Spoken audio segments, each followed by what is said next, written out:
Вечерва размислуваме на тема историја напишана однапред и вечерва нема да зборуваме за судбина, туку ќе зборуваме за пророштво. Судбина е кога човекот нема право на избор. А пророштво е кога Бог открива планот за иднина и во тој план за иднината Бог на човекот му дава право на избор. Зашто се работи вечерва? Вие знаете дека во последните 10, 15, 20 години колку социјалните мрежи почнуваат да го земаат добар дел од нашиот живот, меѓу останатите можете да наидете на предвидувања кога е во прашање крајот на светот. И нив ги има од најразлични видови, меѓутоа можеме да ги групираме во три групи. Првата група се инспирирани од науката, па затоа зборуваат за смртоносни вируси или бактерии, зборуваат дека астероид ќе удри земјата, зборуваат за климатски промени, за тоа дека ќе бидеме еден ден колонизирани или уништени од вонземјани, или пак луѓето зборуваат за нуклеарна војна. И вие знаете дека штом се појави некој интервју на некој владин представник, на било што, луѓето веднаш реагираат и одат на некои од овие теории. Потоа имаме крај на светот инспирирани од религијата. Доаѓањето на Антихристот. Во 70-тите, 60-тите и 70-тите години се зборуваше за периодот на Аквариус или периодот на Водолија. Имате едно цело движење во Северна Америка, која потоцна се прелева и во Европа и во останатите делови на светот. Хипи покретот, 60-70 години, одеднаш ги открива далеко источните религии, ја открива астрологијата на еден далеко по детален начин и зборуваат за период на Аквариус или период на мир, кој треба да дојде. А 60-те и 70-те години се бурни во овој свет, оти беснеат неколку регионални војни и луѓето зборуваат на оваа тема. Потоа има луѓе кои проповедаат, се разбира, за второто Христово доаѓање. И конечно третата група на луѓе, тоа е комбинација на претходните две. Да речеме, пример е мајанскиот календар. Вие се сеќавате дека 2012 година многу луѓе веруваа дека на 20 декември 2012 година светот ќе престане да постои. Оти наводно мајанскиот календар ќе се исполни и нема повеќе што да се случи после тоа. Ова беше многу сериозно сватено. Јас во тој миг бев во Белград и беше четврток навечер. Ние резервиравме специјално за таа дата хотел Славија, еден од ресторанските сали. Објавивме дека ќе зборуваме за крајот на светот. И одејќи на кај салата, каде се одржуваше предавањето, на радио слушнав дека горската служба на Република Србија вели немој да се качувате на планината Ртањ. Планината Ртањ, ако се гледа малку од подалеку, посебно од кај Сокобања, има облик на пирамида. И некои луѓе веруваат дека таа планина зрачи позитивна енергија и дека таа планина може да ги заштити луѓето од лоши влијанија, а посебно од она што се очекува кога ќе заврши мајанскиот календар. Тој ден некои луѓе сепак отишле на Ртањ и горската служба имала полни раце работа, а се работи за 20 декември. И јас се сеќавам дека таа вечер зборувавме на оваа тема, луѓето кои беа во публиката половина беа исплашени пред да почне темата, но на крајот си отидоа со надеж. И се разбира, светот продолжи да постои на 21, 22 и така натака декември. Потоа го имате еден Нострадамус. Имаме и Баба Ванга. Она е тука еден локален феномен, нели? И кога ќе помине годината, во весниците обично имате еве што Баба Ванга или Нострадамус прорекле. Ама сега во весниците нема ништо што Нострадамус и Баба Ванга прорекле за 2024 година. Секогаш имате ватициния екс евенту, би рекле латините, а тоа е пророкување откако ќе се случат настаните. Затоа луѓето често размислуваат на овие теми и мислам дека е многу битно да видиме како Библијата гледа на крајот на човековата историја. Зашто тоа се работи? Каков е тој крај на светот?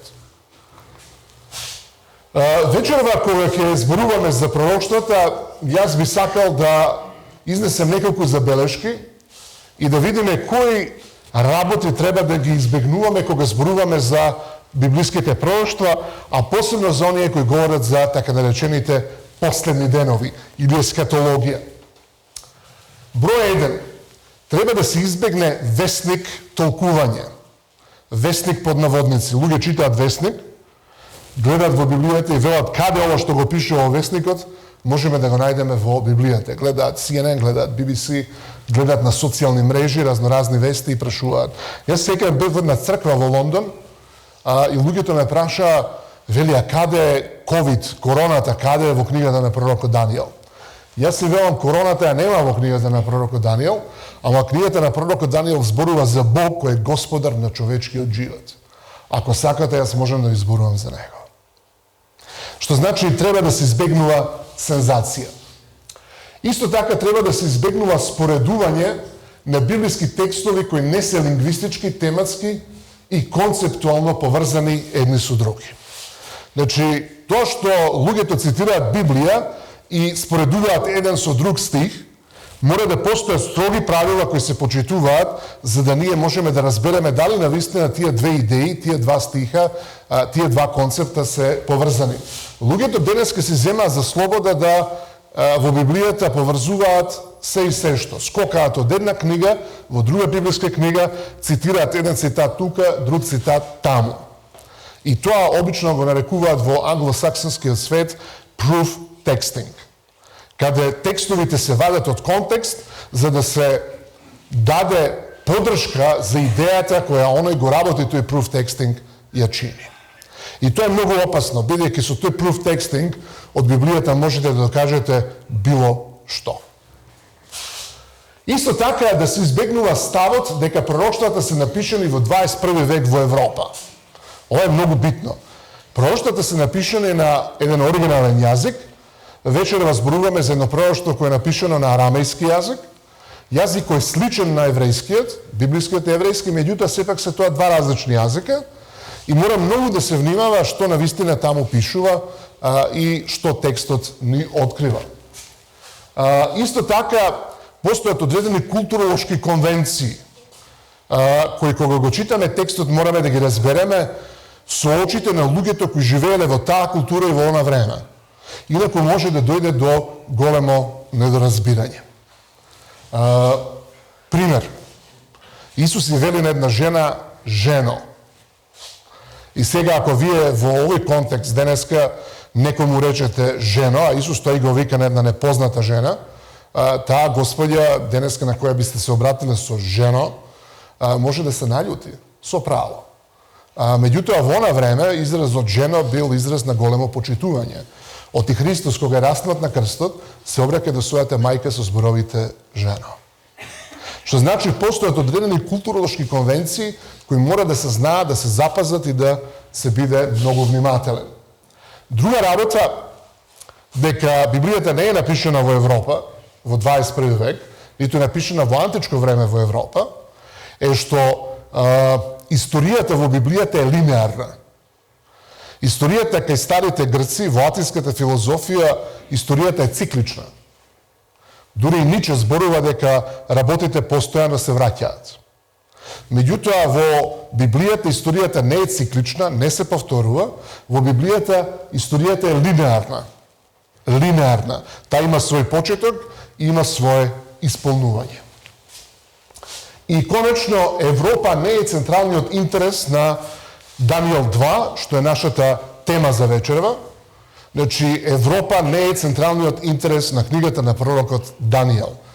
Централен интерес на книгата на пророкот Данијел, посебно на пророштвата, кога се исполнуваат во својата кулминација, е сиот свет. Процедура на толкување за вечерва. Внимателно го читаме текстот со сите негови поединости. Јазик, историски контекст, литерарен контекст, повторување, нагласок на одредени теми. И кога го протолкуваме текстот, ние дури тогаш одиме на историска примена. како тој текст или како тоа пророштво се остварува во човечката историја. Сега, постои еден многу мудар совет на Исуса Христа кога се во прашање пророштвата. Со други зборови, која е целта на пророштвата? Како да гледаме на нивното исполнување? Христос вели дека, тој вели, и ви реков сега, пред да се збидне, за да поверувате кога ќе се збидне. Што значи целта на пророштвата е да не припреми за иднината. Меѓутоа, ние никогаш не можеме да бидеме 100% сигурни на вистина како едно пророштво ќе се одвива. Но она што пророштвата ни говорат се неколку многу битни работи. А тоа е кои се главните актери во тие пророштва.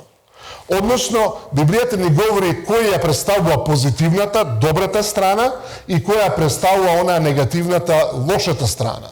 И исто така Библијата ни вели кога ќе дојде тоа да се оствари во реалноста, ние ќе поседуваме теолошко познавање на одредени идеи и концепти, тоа да го препознаеме. Мене ми се има случајно во животот неколку работи за кои сум знаел дека постојат во принцип.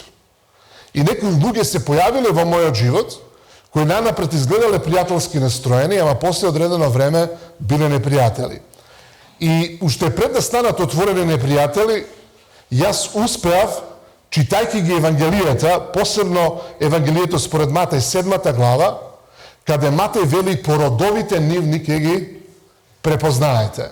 Вие сте земјоделци и знаете дека од добро дрво се берат добри плодови, а од лошо дрво се берат лоши плодови. Никогаш немате комбинација на овие две. И затоа луѓето ние ги препознаваме по начинот на нивниот живот, по начинот на кој се однесуваат кон другите луѓе. Апостол Јован вели, како можеш да кажеш дека го љубиш Господа кога не го гледаш, ако го мразиш брата си кога го гледаш. Што значи пророштвата се тука да нам ни кажат како ќе се однесуваат актерите на она време и кои се тие идеи, кои се тие поединости кои нам ќе ни помогнат да разбереме која е позитивната, која е негативната страна. И конечно пророштвата се дадени за да поверуваме, за да се засили нашата вера. Сега зборуваме за книгата на пророкот Даниел. Тоа е втората глава. Во втората глава се случува една интересна случка. Се работи за време кога Даниел и неговите другари, евреи, се наоѓаат на обука кај Вавилонската царска администрација. Годината е најверојатно 603, 602, затоа што Даниел и неговите другари заедно со останатите представници на кремот, на елитата, ако сакате, на Јудеја е земен во робство. И Вавилонската царска администрација препознава дека ако ги земе водачите на еден народ и ги придобие за себе и ги вработи кај себе, тогаш тој народ останува без водство и полесно се владее со него. А од друга страна се здобива со таленци. Значи, одлив на мозоци постоел уште во античко време, само што тие мозоци се заробувани и терани со сила. Денеска има разноразни понуди, некогаш се евра, некогаш се фунти, а некогаш се подобар начин на живот и помалку стрес во животот, и подобро напредување, и мањак или помалку негативна регрутација. Како и да е, овој мокен вавилонски цар Навуходоносор II едно утро се буди сосема вознемирен.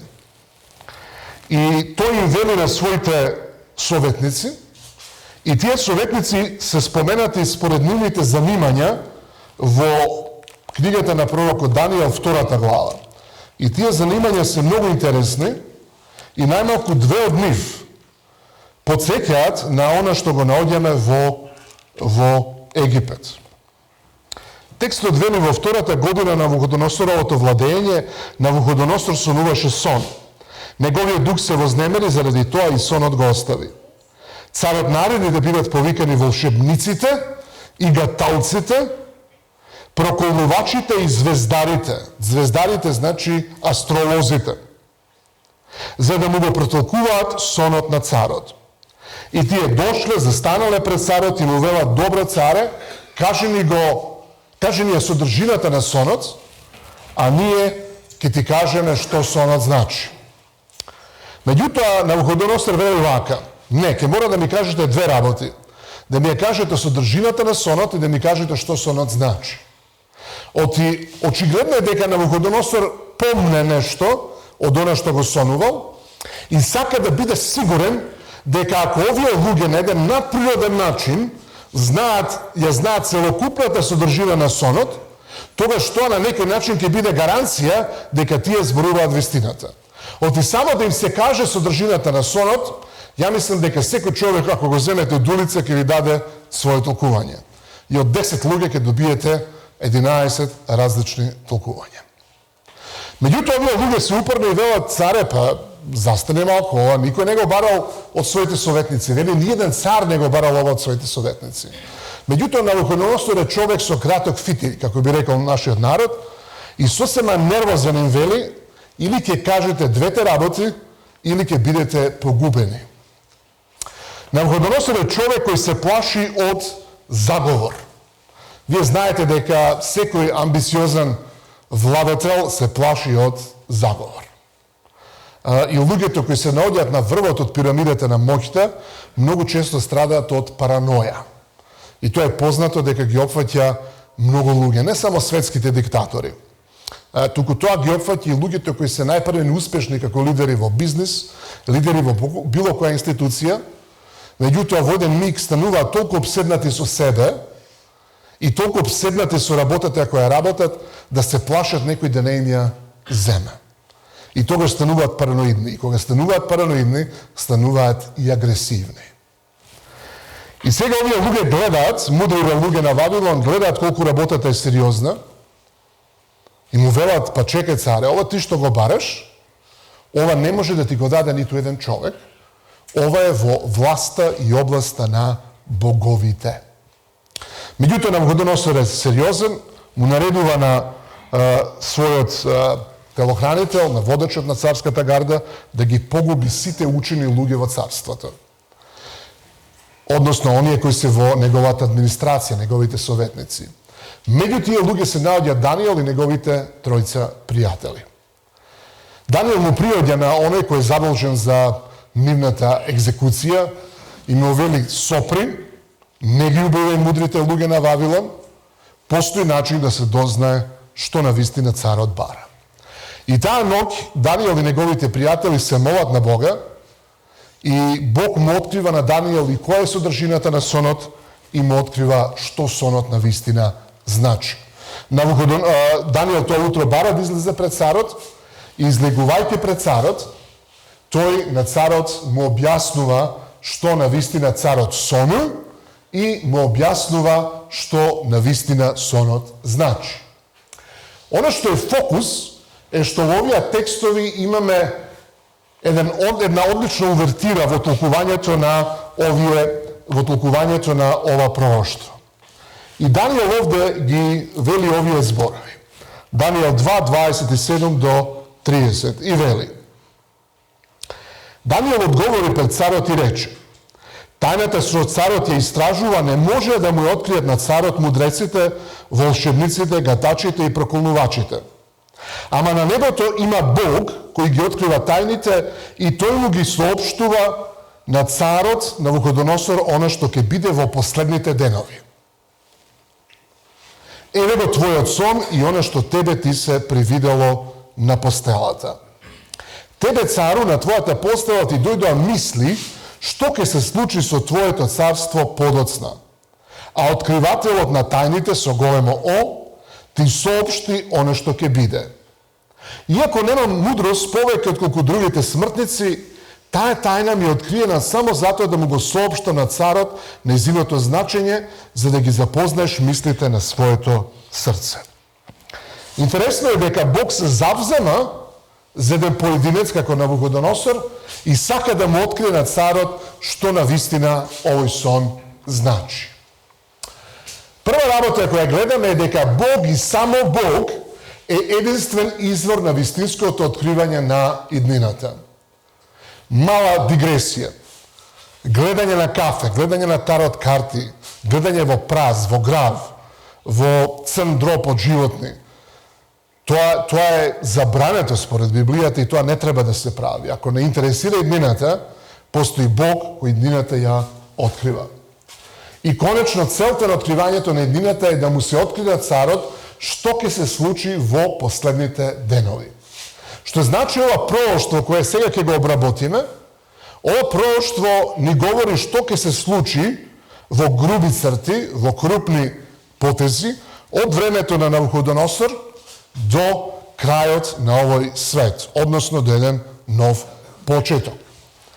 Може добро, слободно да се каже дека овој сон и неговата содржина ја представуваат, ако сакате, филозофијата или теологијата на историја која е содржана во Библијата.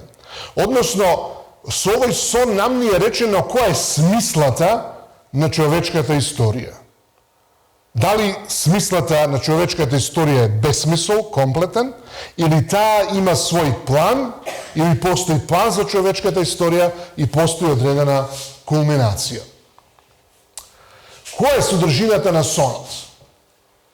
Содржината на сонот е дека Навуходоносор во својот сон видел човечка статуа направена од 5 материјали: злато, сребро, бронза, железо, а стапалата биле направени од железо и од глина. Потоа статуата ја удира еден камен, кој не е помрднат од човечка рака, тој камен ја уништува статуата во потполност и ветерот го разнесува правот кој е останат од статуата, што значи статуата потполно ја снемува.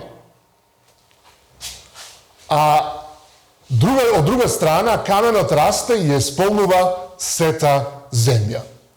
Тоа го имаме во овие 5 стихови, што е содржината на сонот. Сега, ќе се бавиме со две работи. Толкување на сонот, да видиме како Даниел го толкува сонот, и исто така сакаме да ги согледаме фактите.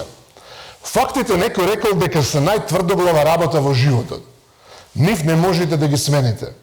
Можете да се обидете да ги фалсификувате, можете да се обидете да лажете, но фактите си остануваат факти. И Даниел му вели на царот: еве таа статуа која ти си ја сонел. И што имаме на таа статуа? Ова се фактите кои ги наоѓаме во библискиот текст. Во стиховите 37 и 38 нам е речено дека Навуходоносор е таа златна глава. И Даниел му се обрека со зборовите: Навуходоносор, о царе, да си жив довека, ти си цар над царевите, господар над господарите, и тебе ти е дадена огромна власт. И во твоја власт ти се дадени луѓе, ти се дадени птици, животни и така натака. Оно што е споменато во овие текстови подсеќа на оно што се наоѓа во прва книга Мојсеева, 1 и 2 глава, кога на Адам и Ева им се дава власт над сиот животински и нежив свет. Слична позиција има Навуходоносор. Тоа сето значи дека Даниел има огромно почитување кон Навуходоносор. За разлика од него, Даниел нема големо почитување кон Белшазар во 5 глава. Оно што интересно е дека на Навуходоносор и неговото царство Вавилон потрошени се цели 2 стиха. Следното царство не е именувано, меѓутоа нагласокот е дека после твоето царство настапува инфериорно царство од твоето. Стих 39. Значи, клучниот збор во оригиналниот јазик е зборот после. Потоа, во истиот стих 39, многу економично, се штеди на зборови, Даниел вели дека ќе настапи трето царство, кој ќе владее со целиот свет. Четвртото царство ќе биде силно како железо и ќе уништува се. Еден стих. И конечно подареното царство, кое е направено од глина и железо, нему му се посветени цели 3 стиха. Сега, кога ќе ги прочитате бројот на стихови статистички, каде пророкот Даниел во своето толкување дава највеќе акцент? Само кога е статуата во прашање. Очигледно дека највеќе статистички акцент дава на Навуходоносор и исто така на поделеното царство. Значи, оно што е помеѓу, не го интересира толку многу. Меѓутоа, оно што е на почеток и оно што е при крај. Оно што исто е факт, е што нозете на кои стои оваа статуа се исклучително нестабилни. Значи, статуата е многу променлива, кога е во прашање металот, и одозгора се наоѓа највредниот метал, па помалку вреден метал, па уште помалку вреден метал, па помалку вреден метал, и на крајот долу имате нешто што личи на троскот. И статуата е нестабилна. Постојат луѓе кои се разбираат од статика, наука за равнотежа и стабилност, и ќе ви каже дека оваа статуа изгледа исклучително нестабилна и не може да добие лиценца за градба. Треба да биде изградена повторно. Меѓутоа, таква каква е дадена, таа е исклучително нестабилна. Сега, на крајот се вели дека каменот удира во стапалата.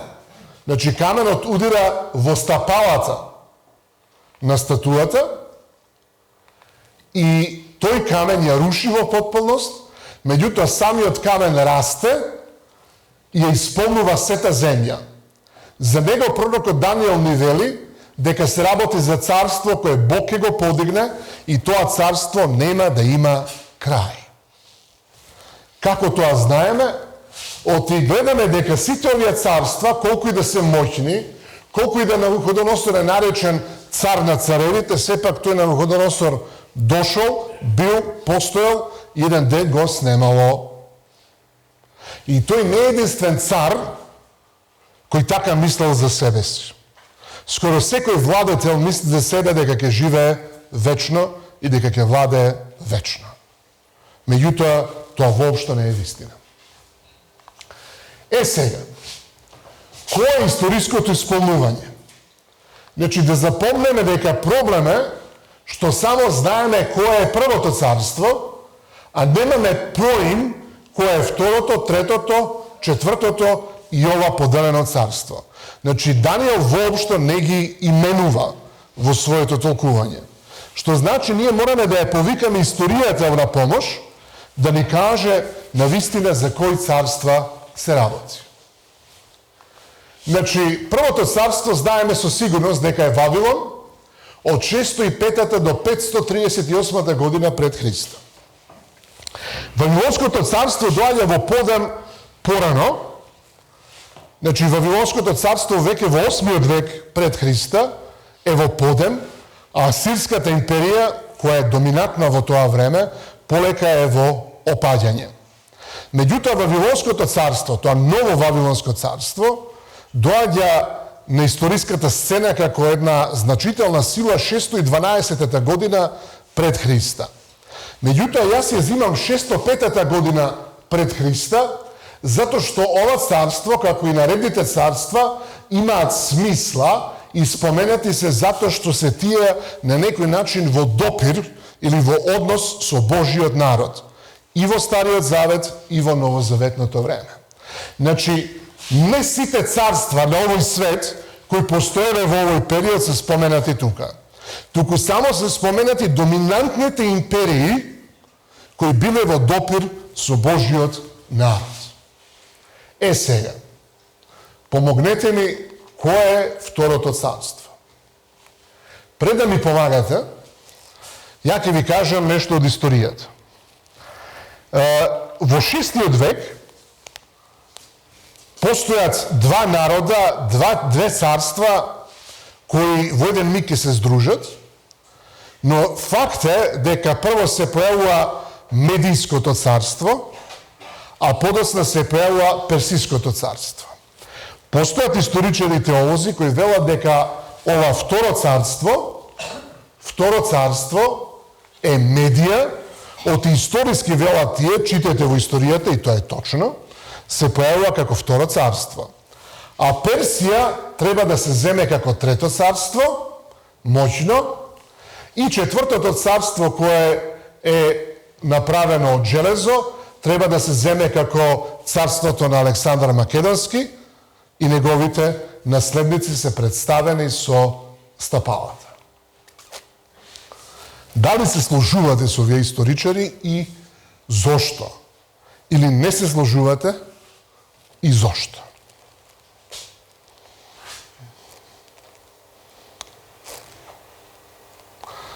Обично кога студентите молчат, предосекаат дека професорот им прави трик прашања. И никој не ќе да се јави, ама еве ја ќе се јавам. Клучен збор дека после Вавилонското царство настанува инфериорно царство. После.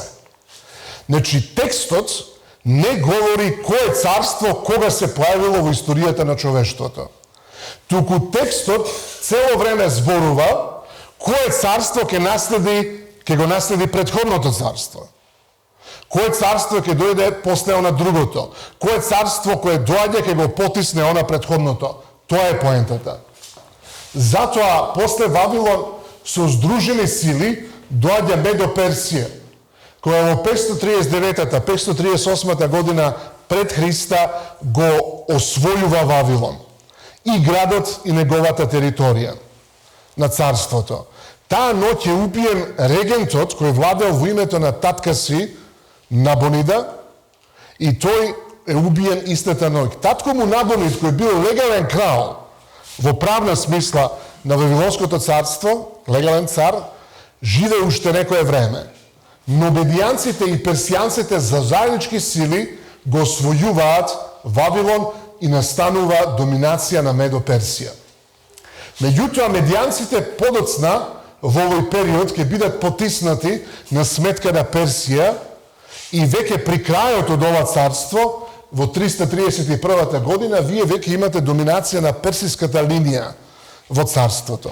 Меѓутоа, последниот персиски цар има медијско име, а тоа е Дарије III. Тој во најмалку 2 наврати губи битка ги губи битките од Александар и неговите генерали. Александар го победува на 2 пати во 331 година. Дарије III го напушта бојното поле. Александар без големи маки ја освојува Персија и дури на располагање е главната жена на Дарије III. Меѓутоа, Александар не живее долго. Старите латини велеле Александар да пиеше помалку, ќе живееше подолго. Тој умира 323 година во Вавилон. За сега неговиот гроб не е најден, но јас разбрав дека има тука стручњаци во Колешино кои велат дека е гробот му во Колешино. Значи, кога ќе го најдат, нека се јават, ќе го објавиме тоа како светска вест. Значи, третото царство е Александар и неговите политички наследници. Александар познат во свое време како Александар III, подоцна во историјата е познат како Александар Велики или Александар Македонски. Велики го нарекуваат историчарите кои не живееле во негово време. Тој себе се никогаш не се нарекувал Велики. Меѓутоа, неговиот син е убиен од страна на неговите политички наследници. Најнапред царството, велат, за многу кратко време се дели на 5 дела, меѓутоа тој 5-тиот дел се претопува во еден од 4-те и царството стабилно со векови е поделено на 4 дела. Неговите 4 политички наследника, Птоломеј, Лизимах, Касандар и Селеук, го делат неговото царство. Од тие потомци, најмокни се Селеук, кој владее во Сирија и поголемиот дел од Езиското царство на Александар, и Птоломеј, кој живее и царува во Египет. Ако не ме лаже моето знаење, последен египетски владетел е Клеопатра. Значи, жена владетелка во Египет. Еднаш се сретнав со еден египтјанец и така за половина час ми ја раскажа во кратки црти цела египетска историја и тој ми вели дека египтјаните повторно почнале да владеат со Египет дури во 20 век. Повеќе од 20 векови тие воопшто не владееле со своето царство или со својата земја. Меѓутоа, неговите потомци на Александар се многу постабилни владетели, посебно Селеук и Птоломеј, и нивните политички наследници остануваат да владеат. Траењето на Александровото царство и на неговите наследници го земам како 63-та година пред Христа. Зошто 63-та? Затоа што римскиот војсководител Помпеј ја освојува израелската земја, поточно Галилеја, Јудеја, Самарија и останатите делови, и тогаш израелската земја или Левант, поширокиот регион на израелската земја, кој уклучува и други земји, е освоен и прогласен за Римска империја. Затоа Четвртото царство е всушност Рим. Во 63-та година земјата, ветената земја, станува римска провинција. Што значи од 63-та година пред Христа па понатака Рим доминира таму каде што живее Божиот народ. Меѓутоа, после Исусовата смрт и воскресение, идејата за Божиот народ се проширува. Од апостол Павле вели дека евреите, Божиот народ од Стариот Завет, биле питомата маслинка, а на неа Бог во својата благодат ја накалемил дивата маслинка, а тоа сме сите ние кои со вера го прифаќаме Христа. И така питомата и дивата маслинка стануваат едно дрво. Меѓутоа Павле вели не целиот Израел ќе се спаси, туку само оној кој е верен остаток. Но како и да е, Бог не го отфрла во целост израелскиот народ после Исусовата смрт, воскресение и вознесение. Така да Бог само ги здружува верниот остаток на Израел со христијаните од многу нации. Сега се поставува прашање до кога трае Римското царство. Ова е клучно прашање. Западната литература, сметам пред се на Северна Америка, вообичаено вели дека Римското царство престанало да постои 476 година после Христа. Затоа што западноевропските племиња најчесто биле аријанци, кои не верувале во тројството, често го напаѓаат и го плячкосуваат Рим, за да 476 година конечно го отвојат целиот град и го плячкосуваат. Меѓутоа, проблемот е дали навистина тогаш пропаѓа Римското царство. Интересно е дека Јустинијан I му дава на римскиот бискуп, на римскиот епископ и политичка моќ во западниот дел од Римското царство. Се поставува прашање кој е Јустинијан I. Постои многу силна теорија дека е роден во местото Таурус или во скопското село Таур. Тоа ви е некаде помеѓу Драчево и Зелениково. И обично на странците им велам дека сме земјаци. Родени сме во изград, во Јустинијана Прима. Не знам. Меѓутоа, оно што знаеме за Јустинијан I дека е последниот римски император чиј мајчин јазик бил латински.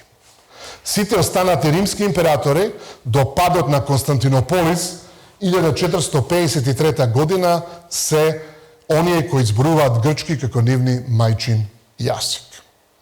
Сега некој ќе праша, па чекај, зарем не зборуваме ние за Византија?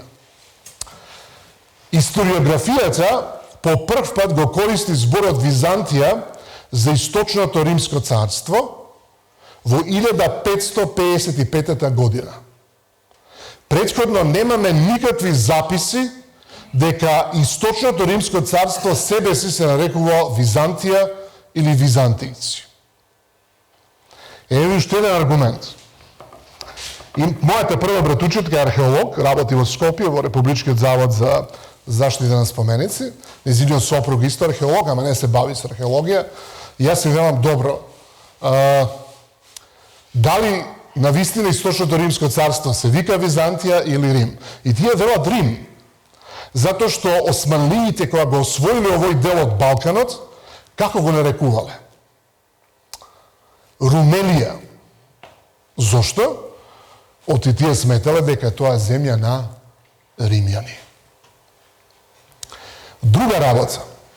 Постои една книга која е компилација на историски извештаи кои ги пишувале арапските историчари, хроничари, кои живееле за време на крстоносните војни, помеѓу 11 и 14 век после Христа.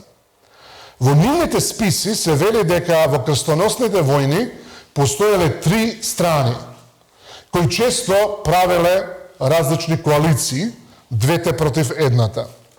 Едната страна во крстоносните војни секако бил тој муслимански свет, кој најнапред бил арапски, а подоцна му се приклучуваат турците како народ, османлиите, кои всушност не се арапи.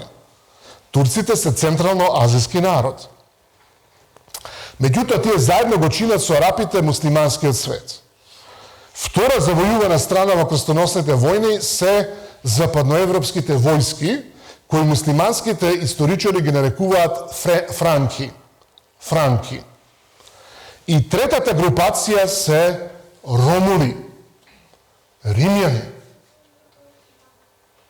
Тоа значи дека Рим постоел до 15 век после Христа.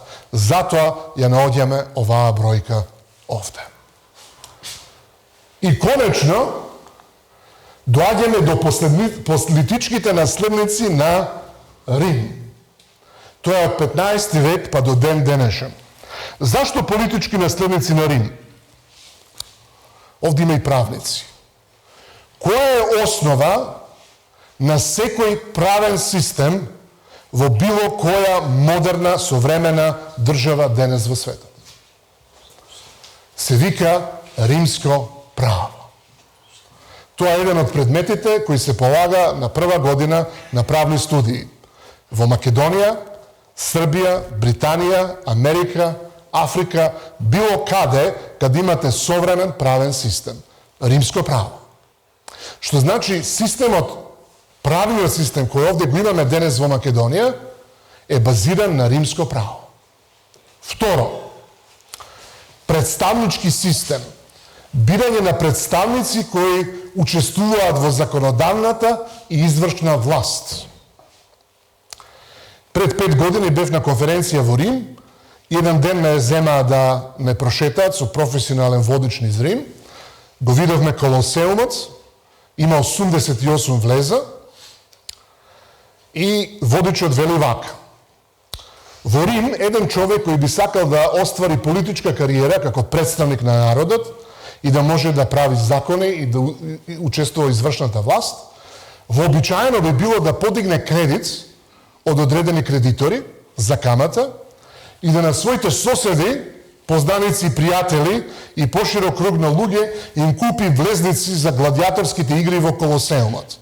А за возврат ќе им каже, кога ќе дојдат избори, гласајте за мене. Звучи познато? Не. Мене ми велат зошто останал дел од патот неасфалтиран. И ми велат чекаат избори. Значи, денеска нема да идете во Колосеум да гледате гладиаторски игри, ама ќе се добиете асфалтиран пат. А господинот или господјата ќе добие 4 или 5 години мандат. Па сега вие видите. Нормално тоа римјаните не ги интересирало, попусто не е кажано дека главна забава во Рим биле леб и игри. Политика била само за оние кои сакале да се богатат. Народот сакал забава. Има разлика? Не. Ние сме Рим. Во тоа прашање ние сме Рим. И не само ние, на секаде на светот. На овој или оној начин народот само се затапува, го забавуваат, а шлеперите, авионите, возовите, полни со стока, полни со пари се поминуваат една мала група на луѓе исклучително богата. Ние сме сите политички наследници на Рим. Ние сите живееме во еден голем Рим. И тоа е тој последен период од човековата историја. Ние сме тука. Не сме тука, не сме тука, не сме тука, не сме тука. Ние сме тука. И сега, што е тоа последното што нам ни доаѓа? Последното е второто Христово доаѓање или воспоставување на царството на слава. Ова е последниот настан. Ова е нешто за кое живееме сите ние кои му веруваме на Господа. Зашто велиме дека живееме во последно време? Затоа што меѓу овој настан или ова време во кое ние денеска живееме и овој настан нема ни една друга империја. Нема да се појави ниту едно друго царство. Нема да се појави ниту една друга политичка сила. Туку е тоа ова царство. Меѓутоа ова царство кое живееме денеска е поделено. Постојат амбициозни луѓе во последните 5-6 векови кои се обиделе да не обединат, нели? Со сила. Вие ако ги пратите говорите, имате снимки на YouTube, може да го пратите говорите на Хитлер. Адолф Хитлер бил атеист. Меѓутоа во еден миг зборува во германскиот Рајхстаг, во нивниот парламент, и вели дека неговото владење ќе донесе 1000 години мир. Тој зборува со речникот на книгата Откровение. Тој зборува со речникот на христијаните и вели, јас ќе ви донесам благодат. Наместо благодат, најголемите хорови кои икогаш сме ги виделе како човечки род во рок од 6 години или нешто повеќе, се токму тогаш кога луѓето сакале да имаат едно царство, еден цар на оваа земја и да постои така наречена благодат. Меѓутоа, ако постои еден цар кој може да владее во цела вечност, тоа е секако Бог.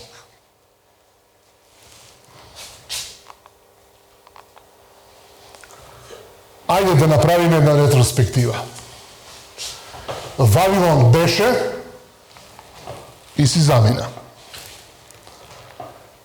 Бог му вели на Навуходоносор ќе дојде Медоперсија и Медоперсија е предвидена, Медоперсија беше и си замина.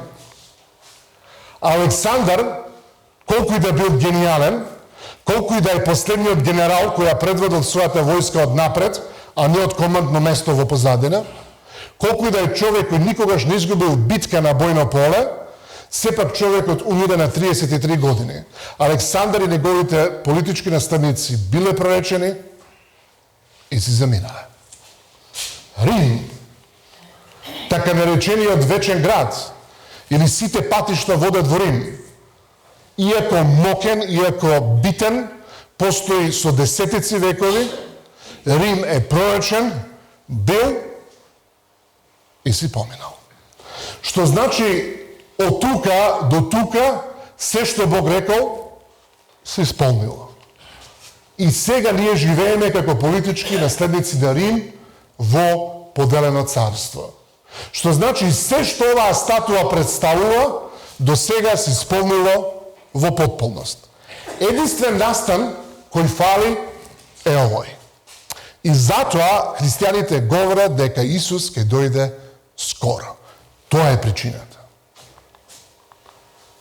Сега, зборуваме за крајот на светот по човечки видувања и Божи концепт на крајот на светот.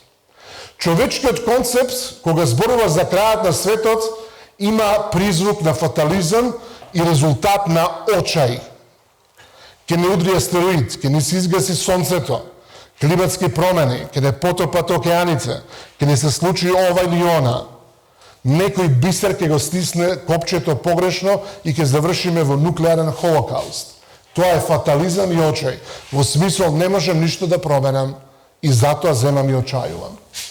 Кога е Божиот концепт во прашање, тоа е концепт на нов почеток и оптимизам. Човечкиот концепт говори дека крајот на светот е крајот на животот. А Божиот концепт вели дека крај на светот е всушност крај на гревот. Човечкиот концепт за крај на светот е случајност како причина за крај. Тие велат можеби ќе прескокне еден вирус од лилјак или од свиња или од било кое животно кое се конзумира или мајмун, ќе скокне на човекот, ќе го прескокне тој геп и ќе го зарази. Ама тоа е случајност. Кога е Бог во прашање за она што ќе му се случи на добар дел од светот, постои духовна и морална причина.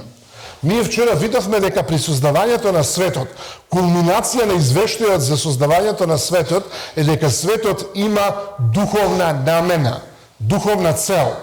Па затоа велиме дека еден дел од светот кој ќе го снема, всушност постои за тоа духовна и морална причина.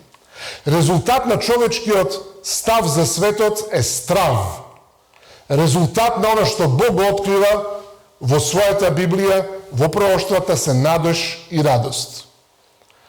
Човечкиот концепт вели не постои план, се е случајно, се е нешто што ние не можеме да контролираме. Бог вели тоа е кулминација на мојот план, воспоставување на моето царство. Луѓето зборуваат за судбина. Зошто? Затоа што не можат да променат ништо. Не зависи од нив.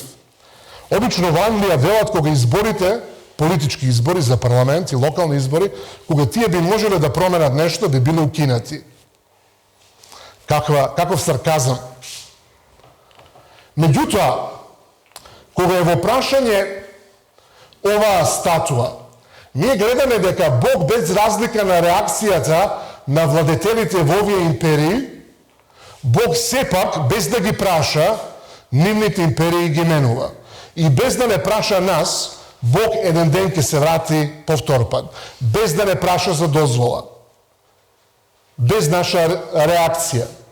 Меѓутоа, дали ние ќе се најдеме во оние кои ќе бидат уништени како прашина или ќе живеат вечно со Христа, тоа е личен избор. Значи, целокупната човекова историја оди во еден правец кој ние не можеме да го смениме. Меѓутоа, во тој правец, во тој континуум на настани, ние имаме право да избереме дали ќе бидеме со Бога или не. Заклучни мисли. Човечките предскажувања за крајот на светот не се исполниле. Нив ги имате на илјадници. Библиското пророштво од Данијел 2 се исполнило до одредена мера и тек ќе биде исполнето без оглед на човековата реакција. Оно што е битно во ова пророштво е дека доброто ќе победи. Понекогаш сме во искушение, гледајќи грди работи околу нас, во нас, да си помислиме дека злото е силно и не може да се победи. Има луѓе кои дигаат раце од се и велат нека се оди таму каде што не треба. И стануваат рамнодушни, се откажуваат од се. Меѓутоа, Библијата вели доброто ќе победи. Доброто ќе победи. Оти Божето царство доаѓа. Бог ги повикува луѓето да му веруваат. За жал, луѓето се склони да веруваат секому и во се и се што освен на Бога. Се сложуваме ли? Денеска луѓето, за да им биде нешто подобро во животот, се спремни да направат многу нелогични нешта во животот и да направат смешни работи. Меѓутоа, кога е Бог во прашање, како да не го земаат сериозно и веруваат во се, секому и се што освен на Бога.